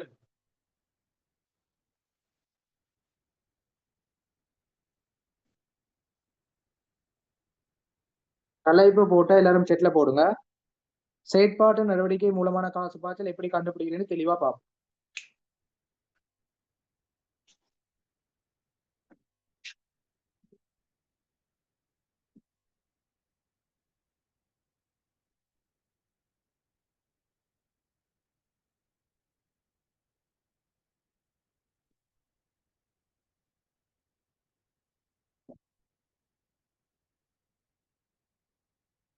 சரி, நேரில் முறை காசு பாய்ச்சல் கூட்டுட மாதிரி வடிவம் பார்ப்போம். தம்பி தாச்சி பாருங்க. ஒரு காசு பாய்ச்சல் கூட்டுல 3 நடவடிக்கை வரும். செயற்பாட்டு நடவடிக்கை, முதலீட்டு நடவடிக்கை, நிதியீட்டல் நடவடிக்கை. எனவே முதலாவது தலை போடுங்க. செயற்பாட்டு நடவடிக்கை மூலமான காசு பாய்ச்சல். செயற்பாட்டு நடவடிக்கை மூலமான காசு பாய்ச்சல். இது எப்படி நாங்க நேரில் முறையில செய்யறது?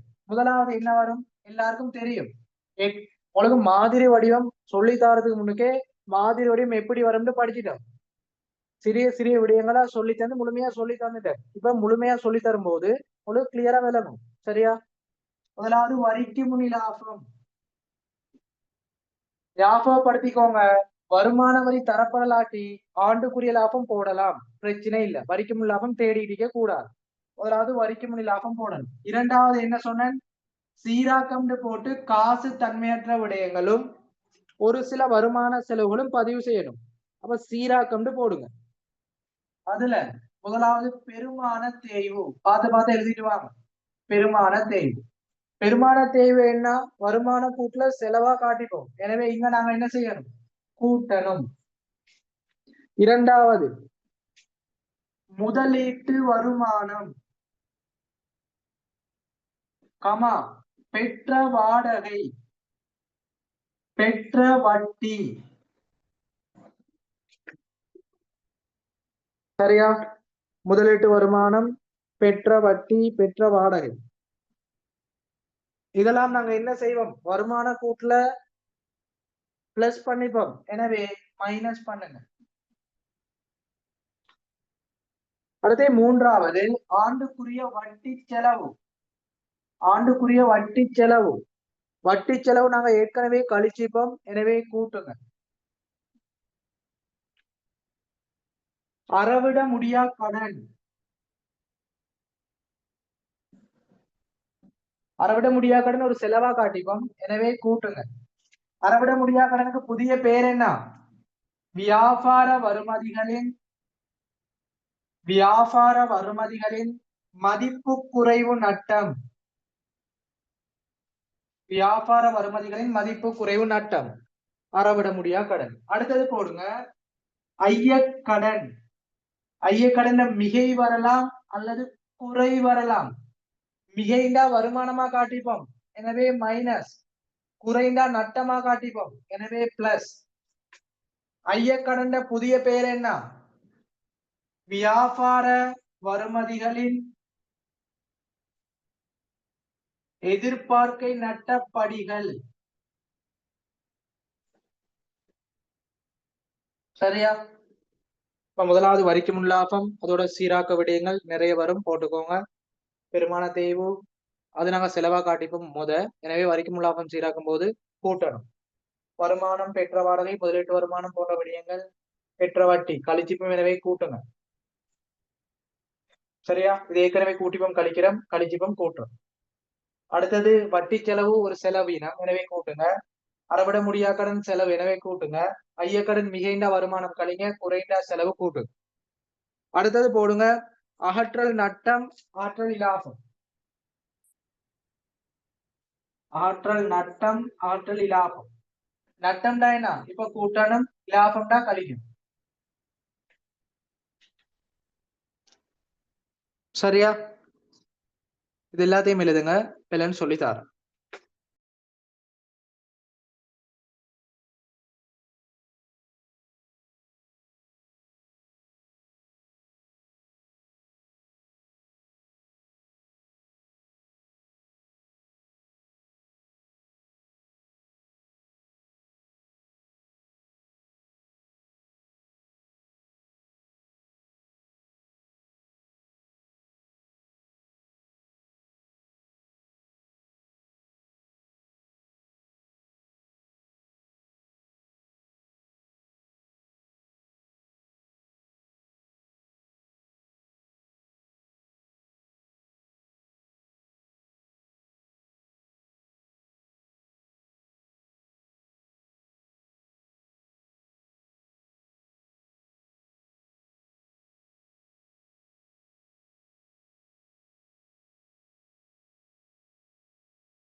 ஓகே, தொடர்ச்சியா பாருங்க.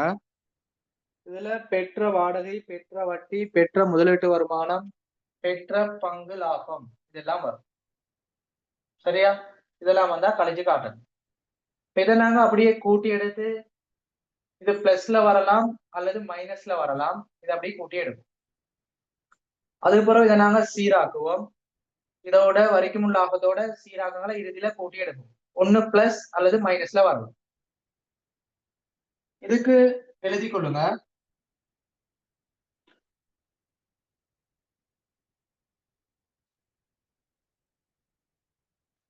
சரியா தம்பி? வரிக்கு முன் லாபத்தோட சீராக்கம் எல்லாம் செய்யறோம். அதை செஞ்சு வர பிறகு பிளஸோ மைனஸ்ல வரலாம். வரிக்கு முன் லாபத்தோட இறுதியில கூட்டி எடுத்தா பிளஸோ மைனஸ் வரலாம். அதுக்கு எழுதி கொள்ளுங்க. தொழிற்படு மூலதன மாற்றத்திற்கு முன்னரான காசு பாய்ச்சல். தொழிற்படு மூலதன அசைவு அல்லது மாற்றத்திற்கு முன்னதான, மாற்றத்திற்கு முன் காசு பாய்ச்சல் அல்லது செயற்பாட்டு இலாபம் கட்டாயம் எழுதணும். வரிக்கு முன் லாபத்தோட சீராக்கங்களை செஞ்சுட்டு வரக்கூடிய இறுதி பெறுமதிக்கு இப்ப நாங்க தொழிற்படு மூலதன மாற்றம் என்ன சீராக்கம் செய்யலையே, அப்ப எப்படி வரும்? தொழிற்படு மூலதன அசைவுக்கு முன் காசு பாய்ச்சல் அல்லது செயற்பாட்டு லாபம்னு வரும். இதை எழுதிட்டு செட்ல போடுங்க. பேலன்ஸா உள்ள மாதிரி வடிவத்தை சொல்லிதான்.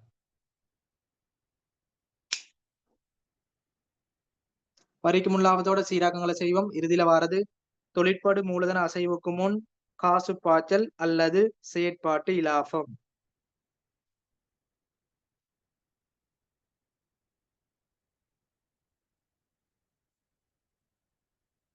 குயிக்கா எழுதிட்டு செட்ல போடுங்க.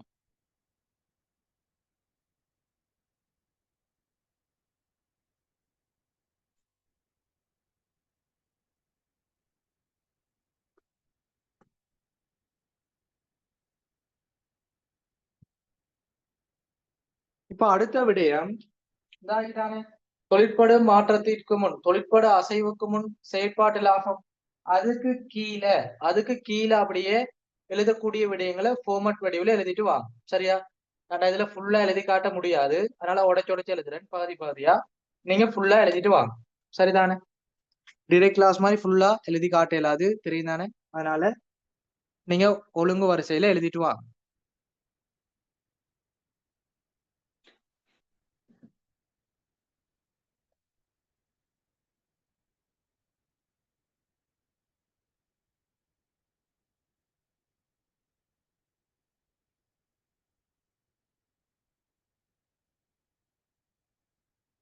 இறுதியா நாங்க என்ன பார்த்தோம்?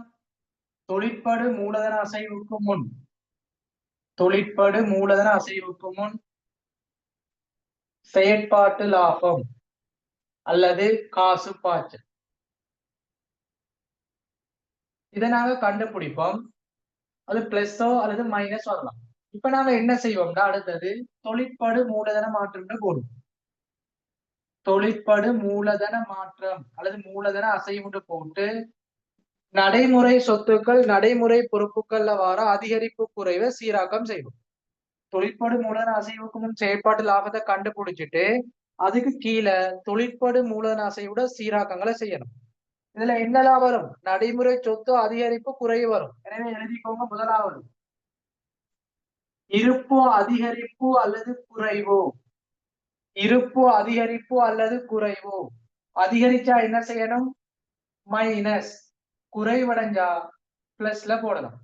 ஏன்னா எதிர்கணி அடிப்படையில நடைமுறை சொத்துக்கள் செய்யணும். இரண்டாவது கடன்பட்டோர் அதிகரிப்பு அல்லது குறைவு. அப்ப அதிகரிச்சா மைனஸ், குறைஞ்சா பிளஸ்ல வரும். இருப்பு அதிகரிப்பு அல்லது குறைவு, கடன்பட்டோர் அதிகரிப்பு அல்லது குறைவு. மூன்றாவது முற்பண செலவு. முற்பண செலவு அதிகரிப்பு அல்லது குறைவு. முற்பண செலவு நடைமுறை சொத்து தான். எனவே அதே பேட்டர்ன்ல தான் வரும். அதிகரிப்புனா மைனஸ், குறைவுனா பிளஸ். அப்ப நடைமுறை சொத்துக்கள் உங்களுக்கு 3 விடயங்கள் தான் பொதுவா வரும். இருப்புக்கள், கடன்பட்டோர், முற்பண செலவுகள். இந்த 3 விடயங்களும் அதிகரிப்பு குறைவு சீராக்கம் செய்யணும். அதிகரிச்சா மைனஸ் பண்ணுங்க, குறைஞ்சா பிளஸ் பண்ணுங்க. அடுத்து நடைமுறை பொறுப்புகள் அதிகரிப்பு குறைவு பார்ப்போம். முதலாவது கடன் கொடுத்தோர் அதிகரிப்பு அல்லது குறைவு. கடன் கொடுத்தோர் நேர்கணி அடிப்படையில செய்யணும். அதிகரிச்சா பிளஸ், குறைஞ்சா மைனஸ். இதுக்கு மாறி வரும். கடன் கொடுத்தோர் அதிகரிப்பு அல்லது குறைவு. அடுத்தது போடுங்க. அட்டுறு செலவுகள் அதிகரிப்பு அல்லது குறைவு. அதே மாதிரிதான். அதிகரிச்சா பிளஸ், குறைஞ்சா மைனஸ். நடைமுறை பொறுப்புகள்ல பொதுவா 2 விடயங்கள் வரும். கடன் கொடுத்தோரும் அட்டுறு செலவுகளும். அப்ப தெளிவா விளங்கி கொடுங்க. தொழிற்படும் மூலதன அசைவுல 5 விடயங்கள் தான் வரும். முதலாவது பொதுவாக 5 விடயங்கள். இருப்புகள் அதிகரிப்பு குறைவு, கடன்பட்டோர் அதிகரிப்பு குறைவு, முற்பண செலவுகள் அதிகரிப்பு குறைவு. இது அதிகரிச்சா மைனஸ், குறைவடைஞ்சா பிளஸ். எதிர்கணி அடிப்படை.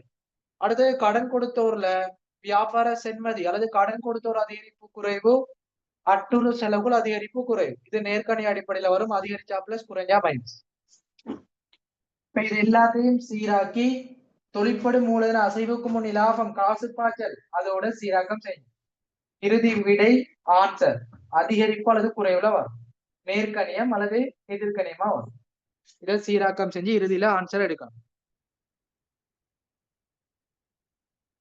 அதுக்கு எப்படி பெயர் போடுறது தெளிவா சொல்லி தந்தீங்க. அதுக்கு எப்படி பெயர் போடுறது? செயற்பாட்டு நடவடிக்கையில் உருவான அல்லது பயன்படுத்திய காசு பாய்ச்சல். செயற்பாட்டு நடவடிக்கையில் உருவான அல்லது பயன்படுத்திய காசு பாய்ச்சல். தம்பிங்களுக்கு நேர்கணியமா வந்தா உருவானன்னு வரணும். எதிர்கணியமா வந்தா பயன்படுத்தியது வரணும். நேர்முறையில சொல்லி தந்தேன். அதே போல நாங்க செய்யற விடயத்துல இறுதியில பிளஸ்ல வந்தா உருவான காசு பாய்ச்சல், மைனஸ்ல வந்தா பயன்படுத்திய காசு பாய்ச்சல். எனவே தொழிற்படும் மூலதன அசைவுக்கு முன் செயற்பாட்டு லாபம், அதோட தொழிற்படும் மூலதன அசைவுல சீராக்கம் செய்யுங்க. அதுல இருந்து வரக்கூடியது நேர்கணியம் எதிர்கணியத்துல வரும். அதை கூட்டி எடுத்தா நேரோ எதிரோ வரும்.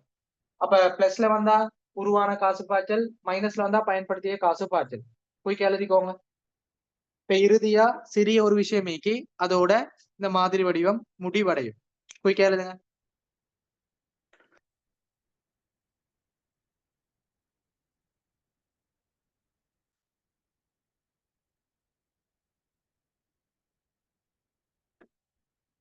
நாங்க இறுதியா என்ன செய்யணும்? செலுத்திய வரி, செலுத்திய வட்டியை சீராக்கம் செய்யணும். செயற்பாட்டு நடவடிக்கையில் உருவான பயன்படுத்திய தேறிய காசு பாய்ச்சலை கண்டுபிடிக்கணும். அதோட நேரில் முறையில செயற்பாட்டு நடவடிக்கை முடிவடையும். எனவே அடுத்தது போடுங்க. இறுதியா செலுத்திய வரி, செலுத்திய வட்டி. ஆண்டுக்குரியது போடுறது இல்ல. செலுத்திய வரி, செலுத்திய வட்டி. இதைத்தான் கழிங்க. காசு போகுது, எனவே கழிச்சிடுங்க. செலுத்திய வரி, செலுத்திய வட்டி.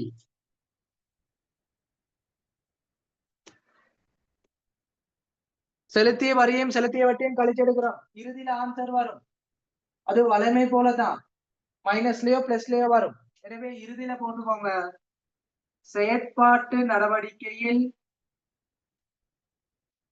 உருவான அல்லது பயன்படுத்திய தேறிய காசு பாய்ச்சல். செயற்பாட்டு நடவடிக்கையில் உருவான அல்லது பயன்படுத்திய தேறிய காசு பாய்ச்சல். ஆரம்பத்துல வரிக்கு முன்னிலாகம் போடுவீங்க, சீராக்கம் போடுவீங்க, கூட்டி எடுப்பீங்க. தொழிற்படும் மூலதன அசைவுக்கு முன் செயற்பாட்டு லாபம் கண்டுபிடிப்பீங்க. அந்த தொழிற்படும் மூலதன அசைவுக்கு முன் செயற்பாட்டு லாபம் கண்டுபிடிச்சிட்டு தொழிற்படும் மூலதன அசைவுன்னு போட்டு அதிகரிப்பு குறைவை சீராக்கம் செய்யும். நடைமுறை சொத்துன எதிர்கணி அடிப்படையிலையும் நடைமுறை பொறுப்பு நேர்கணி அடிப்படையிலும். அதோட தொழிற்படும் மூலதன அசைவை கூட்டி எடுக்கணும். இறுதியில வாரது செயற்பாட்டு நடவடிக்கையில் உருவான அல்லது பயன்படுத்திய காசு. உருவானதுன்னா பிளஸ்ல வரும், பயன்படுத்தியதுன்னா மைனஸ்ல வரும். அதோட செலுத்திய வரி, செலுத்திய வட்டியை கழிச்செடுப்போம். இறுதியில வரக்கூடியது செயற்பாட்டு நடவடிக்கையில் உருவான பயன்படுத்திய தேறிய காசு பாய்ச்சல். சரியா? இதோட உங்களுக்கு செயற்பாட்டு நடவடிக்கை முடிவடையுது. இவ்வளவு நேரம் படிச்ச விடயங்கள் எல்லாருக்கும் கிளியர். செயற்பாட்டு நடவடிக்கை, நேரில் முறை காசு பாய்ச்சல் கூற்று எங்களுக்கு செய்ய தெரியும். தயாரிக்கிறது இலகுவா காணப்படுதுன்னா செட்ல போடும்.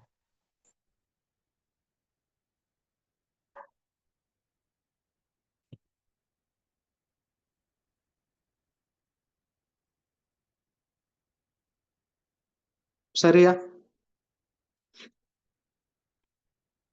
அடுத்த நோட்ல எழுதிக்கோங்க. அடுத்த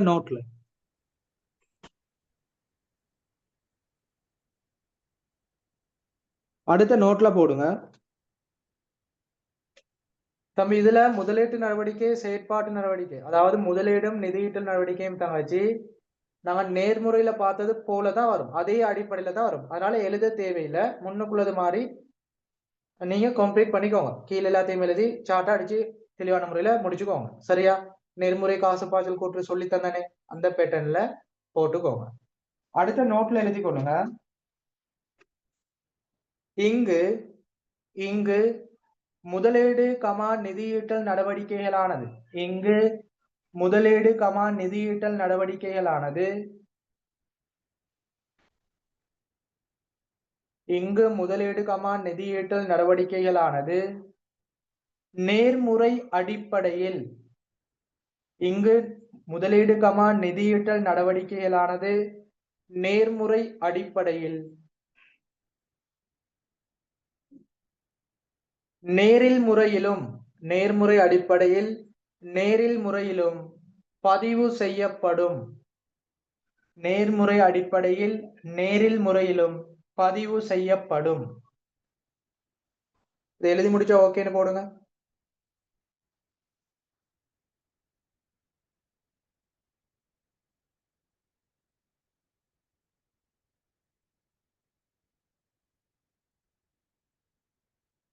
இறுதியா நோட்டொன்னு போடுங்க. இறுதியா நோட்டொன்னு போடுங்க. நேரில் முறை காசு பாய்ச்சல் கூற்றில் நேரில் முறை காசு பாய்ச்சல் கூற்றில் நேரில் முறை காசு பாய்ச்சல் கூற்றில்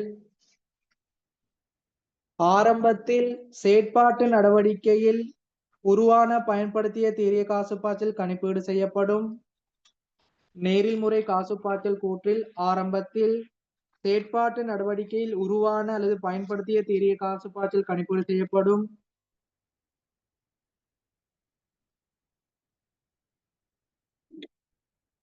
பின்னர் பின்னர்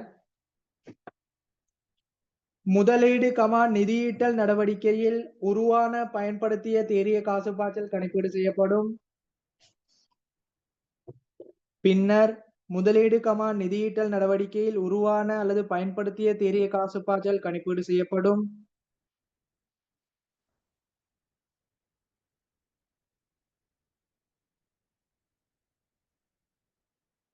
எழுதினா ஓகேன்னு போடுங்க.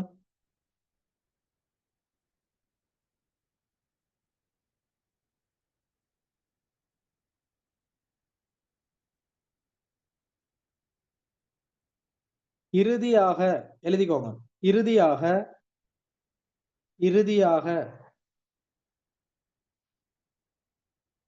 ஒவ்வொரு நடவடிக்கையில் காணப்பட்ட தேறிய அதிகரிப்பு குறைவு ஆகியவற்றை சீராக்கம் செய்து இறுதியாக ஒவ்வொரு நடவடிக்கையிலும் காணப்பட்ட தேறிய அதிகரிப்பு குறைவு ஆகியவற்றை சீராக்கம் செய்து, அதாவது ஒவ்வொரு நடவடிக்கையில வர தேறிய அதிகரிப்பு குறைவு கூட்டணும், சீராக்கம் செய்து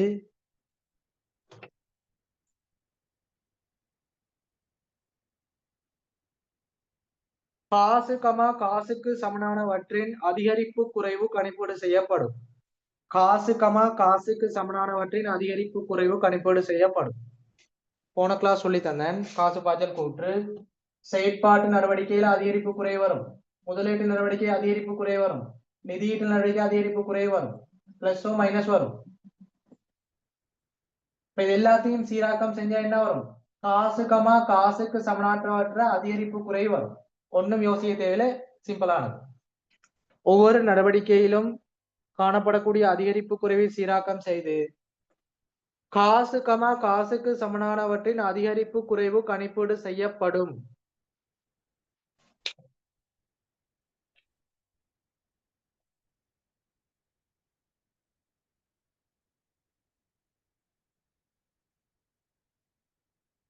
தொடர்ந்து எழுதுன. இறுதியாக ஆரம்ப காசுக்கு சமனானவற்றை பதிவு செய்து காசுக்கு சமனானவற்றை பதிவு செய்து இறுதியாக ஆரம்ப காசுக்கு சமனானவற்றை பதிவு செய்து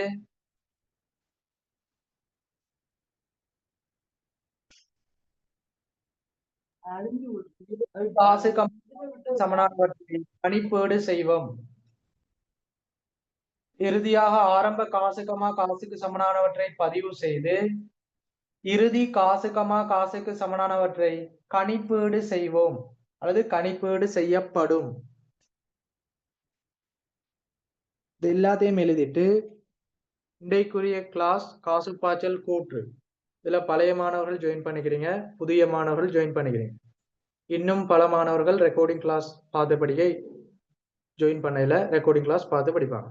எனவே ஜாயின் பண்ண சால மாணவர்களும் உங்களுக்கு காசு பாய்ச்சல் கூற்று கிளியரா இல்லையா, அக்கௌண்டிங் கிளாஸ் உங்களுக்கு ஹோப் ஆகிக்குதா, போரிங் ஆகிக்குதா, எல்லாத்தையும் போட்டுக்கோங்க. சேட்ல உங்களுக்கு விளக்கமான முறையில தெளிவா போடுங்க.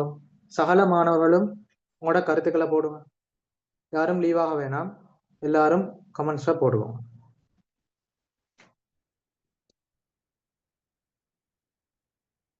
டைம் எடுத்து பொறுமையா போட்டுக்கோங்க.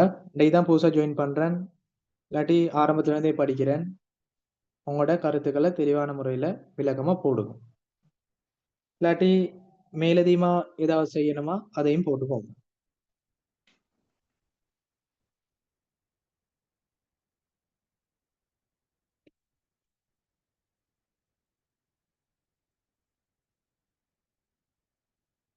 மேல தொலைபேசி இலக்கம் தரப்படி உங்களுக்கு தேவைன்னு சொன்னா அதுலயும் உங்களோட கருத்துக்களை போட்டுக்கொள்ளலாம். சரியா?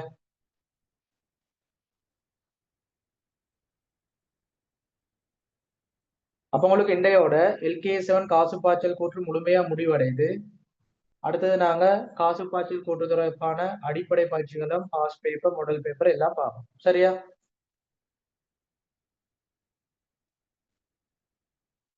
உங்களுக்கு லைவ் கிளாஸ் தான் தொடர்ச்சியா நடைபெறும். சில ரெக்கார்டிங் கிளாஸ் போடுவேன். கிளாஸ் தானே உங்களுக்கு லைவ் கிளாஸ்ல எப்படி படித்தாரனோ அதே போலதான் உள்ள ரெக்கார்டிங். இப்ப இதுல ரெக்கார்டிங் கிளாஸ் நம்ம பேமெண்ட் கிளாஸ்ல ஜாயின் பண்ண பல மாணவர்கள் ரெக்கார்டிங் பார்த்து தான் படிக்கிறாங்க. ஏன்டா வேற வேற கிளாஸுக்கு ஜாயின் பண்ண முடியாதால ரெக்கார்டிங் பார்த்து படிக்கிறாங்க. உங்களுக்கு லைவ்ல எப்படி படித்தாரனோ அதை தான் ரெக்கார்டிங்ல அப்படி போடுவேன். சரியா? ரெண்டு ஒரே விஷயம் தான். ஆனா இன்ஷா அல்லாஹ் உங்களுக்கு இனிமே தொடர்ச்சியா லைவ் கிளாஸ் நடக்கும், ரெக்கார்டிங் நடக்கும். எனவே ஒவ்வொரு மாதமும் தேவையான விடயங்கள் எல்லாம் செய்வேன். நல்ல முறையில படிச்சுக்கோங்க.